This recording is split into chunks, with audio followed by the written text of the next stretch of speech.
Bonjour et bienvenue dans la chaîne Mathématiques Sciences. Aujourd'hui, je vais présenter et expliquer une nouvelle vidéo qui est une vidéo exercice sur comment construire un patron de cube.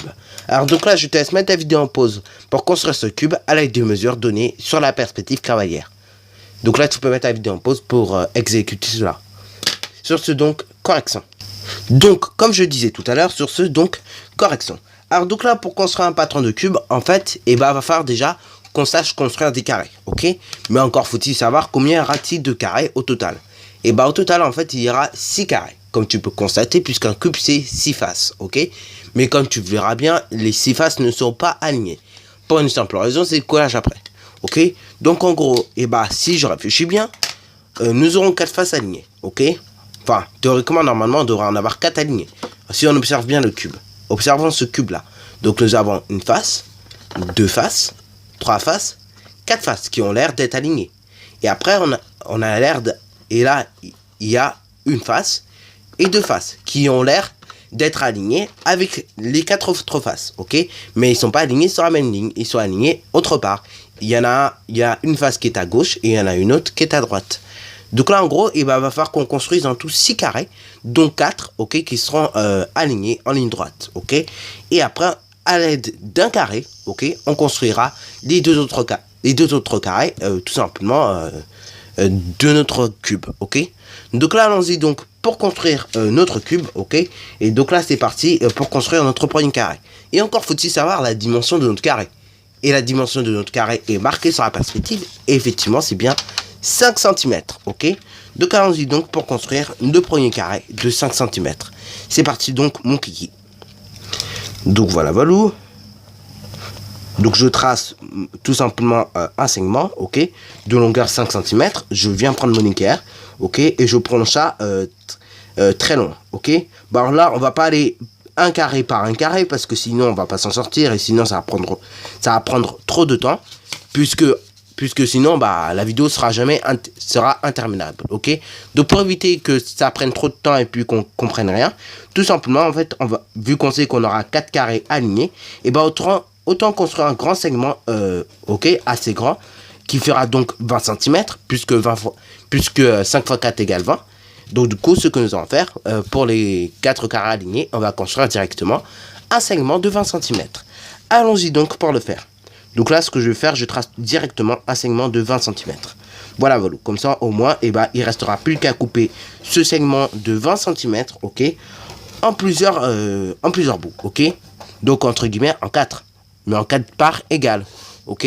Donc voilà, j'ai prolongé donc tout simplement mon premier segment de 20 cm. On fait de même avec le côté de droit, ok. Et donc là, pareil, on prolonge de tout simplement 20 cm, ok. Voilà. Donc on construit, on termine de construire, ok.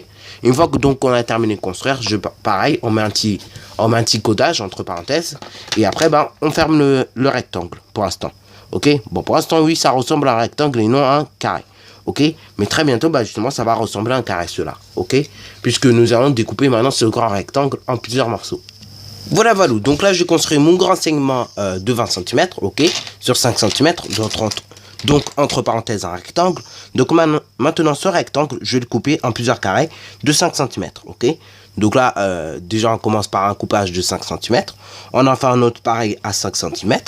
Encore un troisième à 5 cm. Et après, le quatrième, pas besoin de le faire, comme tu peux constater, puisqu'après, ça reviendra à couper ici. Ok, on fait de même en haut, comme ça, au moins, par peur de précision, ok, on aura bien tous nos points correctement placés. Ok, donc là, allons-y donc. Là, pareil, on coupe à 5 cm. On fait de même 5 cm, ok. Et 5 cm, ok. Et là, tout simplement, je relie mes 2 points que j'ai laissés, ok, afin donc de former des carrés, ok. Voilà. Et donc là, on obtient ceci. Donc 4 carrés, ok. Maintenant que nous avons obtenu nos 4 carrés, ce que nous allons faire à l'aide d'un carré, ok, on va en construire 2 autres sur les côtés droit et gauche, ok.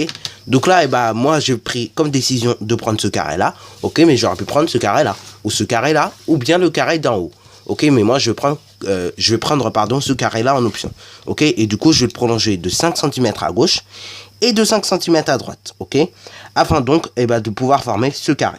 ok. Voilà, voilà. Donc là, 5 cm à gauche, comme on vient de le dire, et 5 cm à droite, ok. Voilà, voilà.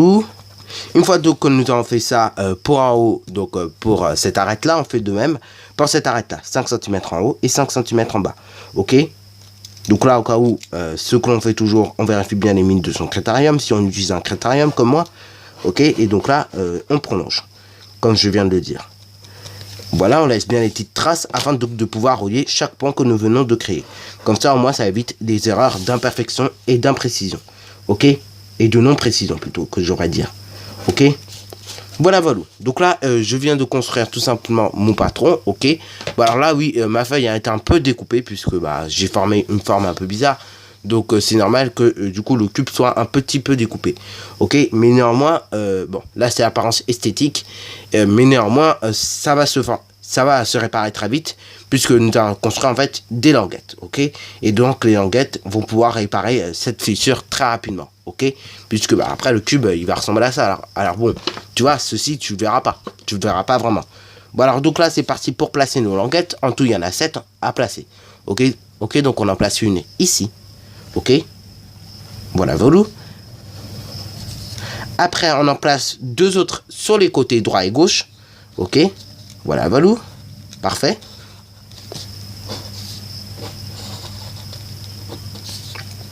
Après, ce que nous allons faire, on va placer quand même une languette ici. Enfin, on va essayer parce que bon, le papier a été un peu dévoré puisque je construis une autre forme. Et là, pareil, on va placer une languette ici. Donc, une à gauche et une à droite. Ok. Voilà, voilà, donc on fait comme on peut en termes de traçage de languettes. On a essayé également, quand on trace les languettes, de les tracer assez grandes. Comme ça, au moins, et bah, ça répare quelques petites blessures qu'ont subies par moment les papiers. Ok, donc là, bah, du coup, il reste plus qu'à placer les 2 autres languettes ici. Ok, et donc là, on compte le nombre de languettes que nous avons fait. S'il y en a bien 7 et qui sont bien placées, et bah, c'est bon. Il restera plus qu'à assembler notre cube. Donc là, nous avons bien 1, 2, 3... 4, 5 languettes, ok, 6, 7 languettes, ok, voilà, voilà, donc nos 7 languettes, pardon, sont bien placées, ok, bon, on peut d'ailleurs le vérifier, puisque cette face-là va se plier, enfin, cette arête-là va se plier sur cette arête-là, cette arête-là va se plier sur cette arête-là, cette arête-là va se plier sur cette arête-là, et réciproquement, celle-là sur celle-là, et après, du coup, bah, ça va former le sommet du cube. Donc, c'est pour ça qu'on a mis deux languettes ici, pour bien former le sommet du cube, et là, pareil. Et du coup, et bah, tout ça là, donc cette face-là va refermer le cube, ok. Donc là maintenant, il reste plus qu'à découper le plus précisément possible, ok, tout au long des arêtes et après bah, à assembler le cube. Allons-y donc pour déjà découper tranquillement et précisément le patron, ok. Donc là, si on t'a demandé de tracer le patron, déjà tout ce qu'on a fait c'est un peu en trop. Il aura juste fallu effacer les languettes, ok. Mais si on t'a demandé de construire le cube, là du coup on attend un assemblage en 3 dimensions, ok. Mais si ce n'est que le patron, pas obligé de mettre les languettes. Ce n'est même pas indispensable, ok. Bon, alors comme je le disais tout à l'heure, découpons donc le patron. Voilà, voilà. Donc là, nous venons de découper le plus précisément possible le patron, ok. Maintenant, il ne reste plus qu'à plier le long des arêtes et des languettes comme ci-dessous. Donc là, vu que nous avons du papier un peu plus cartonné, on a de la chance. Du coup, on verra bien les pliages, etc. qui se font. Donc là, comme je viens de le dire, le long des arêtes et des languettes, on plie, ok. Donc là, on essaie de plier le plus précisément possible afin de faire une belle finition, ok. Alors là, oui, on va pas obtenir un très très gros volume. Enfin, en termes de centimètres cubes, c'est déjà pas mal. On va obtenir 125 cm cubes. Mais c'est vrai qu'en termes de volume par rapport à l'autre cube, on n'obtiendra pas non plus un cube extrêmement gros. Ok. Voilà, Valou. Donc là, on plie le plus précisément possible, comme je viens de le dire tout à l'heure. Voilà, Valou. Donc le long des arêtes et des languettes, comme ci-dessous. Ok. Voilà, Valou. Alors là, je suis sûr, il y a au moins une personne qui se pose la question, pourquoi on plie dès maintenant alors que bah on pourrait être directement collé. Alors là, on plie dès maintenant pour une simple raison, c'est pour qu'au collage, ok, il y ait un petit peu moins de travail au pliage, ok. Comme ça, au moment où on va coller, bah, il y a juste qu'à coller le long des languettes et de certaines arêtes, ok. Et après, bah, c'est fini, quoi. Alors que si bah, on pliait pas, et bah, il resterait plus qu'à coller, ok. Et là, bah, tu te rendrais bien compte, ce sera encore plus difficile que là, quand on pliera, d'assembler solide, ok, et on obtiendrait des formes toutes moches. Donc là, il reste plus maintenant qu'à coller, ok. Donc là, le long des languettes, comme tu peux le voir, et des arêtes, enfin de certaines arêtes, ok. Donc voilà, en gros, qu'est-ce que ça fait une fois qu'on a mis la colle et qu'on a bien plié et assemblé, ça donne un assemblage comme ci-dessous, ok. Donc d'où l'intérêt de plier avant, parce que si tu plies après, le truc c'est que ça va s'assembler, ok, plus mal, ok. On aura beaucoup de mal à assembler la forme, ok, du moins le solide. Donc là, il reste plus qu'à assembler le reste. Et donc là, notre cube sera fini. Donc voilà, le cube est terminé. Alors si tu as bien aimé, n'hésite surtout. Donc là, le cube est terminé. Sur ce, donc c'est déjà la fin de cette vidéo. Alors si tu as bien aimé, n'hésite surtout pas à liker, à commenter. Et bonne réussite à toi en mathématiques et en sciences.